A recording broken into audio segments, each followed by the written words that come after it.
We find ourselves faced by powers, which are far stronger than hitherto assumed, and whose base is at present unknown to us.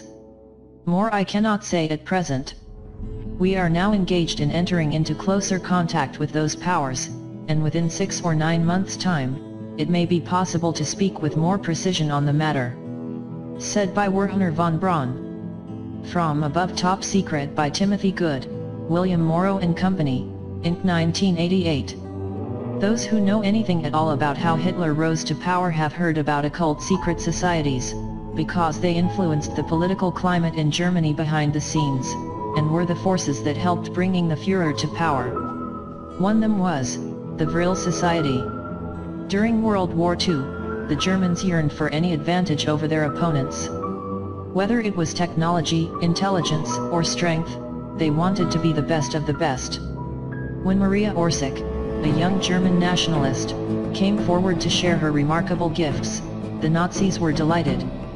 What they discovered about her was more spectacular than anyone could ever have imagined.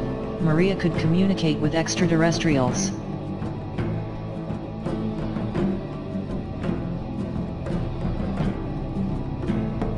The Third Reich was influenced heavily, behind the scenes, by a mysterious cult called the Vril Society, of which many top Nazi officers, including Hitler, were members. The Vril Society themselves were influenced by The Coming Race, a science fiction book by Edward Bulwer Lytton, published in 1871. The book has reprinted as Vril, The Power of the Coming Race. Among its readers have been those who believed that its account of a superior subterranean master race, and the energy form called Vril was accurate, to the extent that some theosophists, notably Helena Blavatsky, William Scott Elliot, and Rudolf Steiner, accepted the book as being based on occult truth. A book, The Morning of the Magicians, 1960, suggested that a secret Vril society existed in pre-Nazi Berlin. However, there is no evidence for the existence of such a society. Vril tells the story of the Aryans, an advanced alien race who had the power to use the energy of the universe itself. This piece of fiction laid the foundation for their society's philosophy, and in turn, the Nazi party's. As well as the recurrent esoteric topics in Bulwer Lytton's works, convinced some commentators that the fictionalized Vril was based on a real magical force. Helena Blavatsky, the founder of Theosophy, endorsed this view in her book, Isis Unveiled, 1877, and again in The Secret Doctrine, 1888. In Blavatsky, the Vril power and its attainment by a superhuman elite are worked into a mystical doctrine of race. However, the character of the subterranean people was transformed. Instead of potential conquerors, they were benevolent, if mysterious, spiritual guides. Blavatsky's recurrent homage to Bulwer Lytton and the Vril force has exerted a lasting influence on other esoteric authors. When the theosophist William Scott Elliot describes life of Atlantis in his book, The Story of Atlantis and the Lost Lemuria, 1896, the aircraft of the Atlanteans race are propelled by Vril force. Scott Elliott's description of Atlantean aircraft has been identified as an early inspiration for authors who have related the Vril force to UFOs after World War II. Members of the Vril Society claimed the story to be truth, and furthermore, that they were actually descendants of the Aryan race. Because of this, they too could harness and utilize the energy of the universe. In order to fully realize their power, however, they needed to hunt down and recover ancient relics, and relearn and utilize long-forgotten, ancient technology. The Vril Society combined the political ideals of the Order of the Illuminati, with Hindu mysticism, theosophy, and the Kabbalah. It was the first German nationalist groups to use the symbol of the swastika, as an emblem linking Eastern and Western occultism. The Vril Society presented the idea of a subterranean matriarchal, socialist utopia ruled by superior beings, who had mastered the mysterious energy called the Vril force. One of the most mysterious leaders in the Vril Society was Maria Orsic, the beautiful goddess of Nazi esoteric science.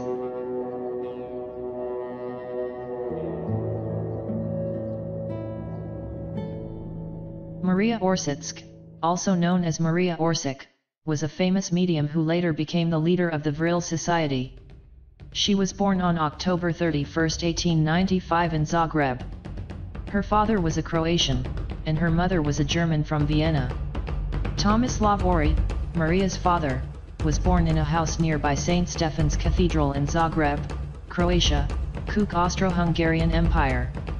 Architect, Tomislav worked in 1890s in an office located in Banjale Square. During a trip to Vienna, Tomislav met an exceptionally beautiful young ballerina, by the name of Sabine in 1894. They fell in love, and married short after, and on 31 October 18, 95, in Zagreb, Sabine Orsic gave birth to a stunning blonde girl, she named Maria. Later, Tomislav changed his first name to Thomas. Maria Orsic was a medium and the leader of a Nazi secret society, known as the Vril, that existed in the World War II era.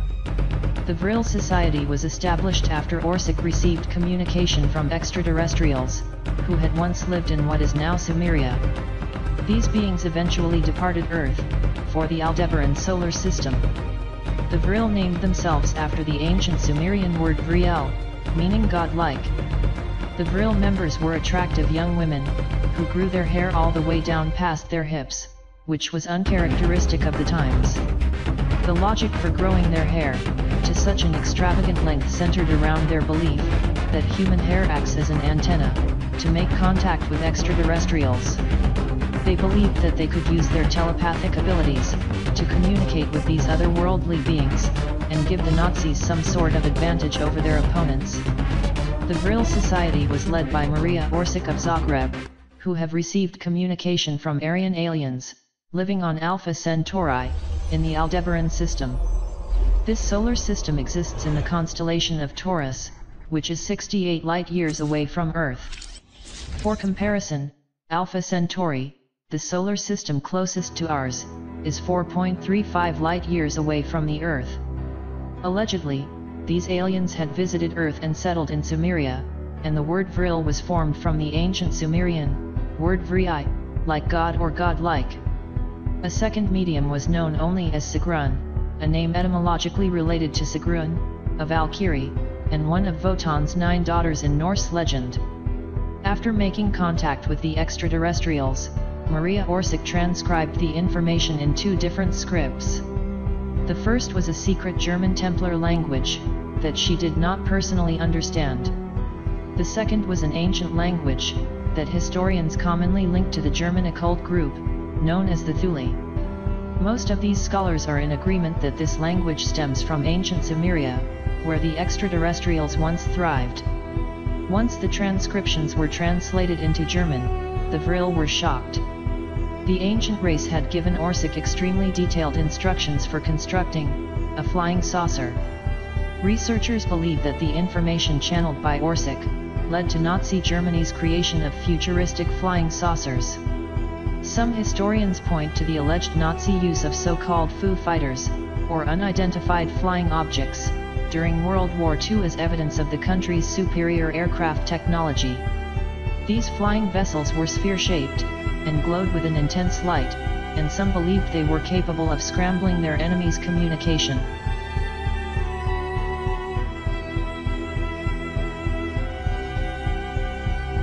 Maria Orsic was the head of the All-German Society for Metaphysics, founded in the early 20th century, as a female circle of mediums who were involved in extraterrestrial telepathic contact. The society was later renamed the Vril Society, or Society of Vrilerinnen Women. In 1917, Maria Orsic is said to have made contact with extraterrestrials from Aldebaran with her female Vril circle. Later in 1919, the Vril circle met with other groups Indiana, a small foresters' lodge in the vicinity of Berchtesgaden, to discuss a possible voyage to Aldebaran, to meet the aliens by the construction of Nazi UFOs. Notes on this space mission are discussed in a recent detailed analysis of Nazi occultism, entitled Black Sun, Aryan Cults, Esoteric Nazism, and the Politics of Identity. The solar system of Aldebaran is 68 light-years from Earth, and 2 inhabited planets which constitute the realm of Cimmerian orbit around their sun. The inhabitants of this solar system are subdivided into masters, white god-like people, Aryans, and other different human races. These latter developed because of climatic changes on the individual planets, and were the result of a degeneration of the godlike people. These mutants came to have a spiritual development inferior to the godlike people. The more the races mixed together, the more their spiritual development was degraded.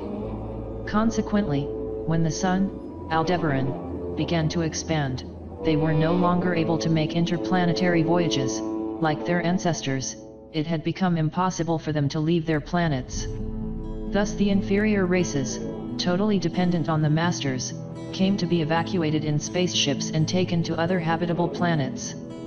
In spite of the differences, there was respect between these two races. They did not encroach upon each other's living space, in contrast to Earth. The race of the masters, the white god-like people, had started to colonize other planets similar to Earth, 500 million years ago, following the expansion of the Aldebaran sun, and the growing heat resulting from it, which made the planets uninhabitable. It was said that they colonized the planet Malina, also called Maldak, Marduk, or Phaeton by the Russians, in our solar system, which existed at that time between Mars and Jupiter, where the asteroids are found today. After that, Mars, of which the Great Pyramid cities and the well-known Martian face, photographed in 1976 by the Viking probe, bear witness to the high level of development of its inhabitants. From there, in that era, it was assumed that the godlike people of Cimmerian, Aldebaran, came to Earth for the first time.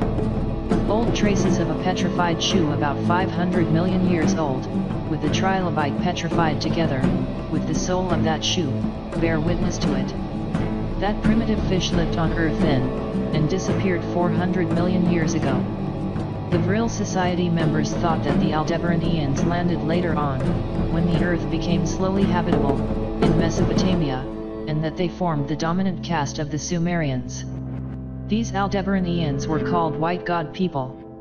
Moreover, the Vril telepaths received the following information: the Sumerian language was not only identical to that of the Aldebaranians, but it also had tones similar to German, and the frequency of the two languages was almost identical. Those who believe Orsic departed Earth for Aldebaran argue that the top-tier members of the Vril Society, along with other German secret societies like the Thule, had adequate financing from Adolf Hitler's regime for the construction of flying saucers. After all, Germany's leading engineer, Werner von Braun, made no secret of the fact that the Nazis received an abundance of technical information from extraterrestrials before and during World War II. A fellow German space pioneer named Hermann Oberth, one of the German Reich's top rocket designers during World War II, echoed Werner von Braun's claims that the Germans had knowledge of extraterrestrials. Oberth was one of the German Reich's top rocket designers during World War II.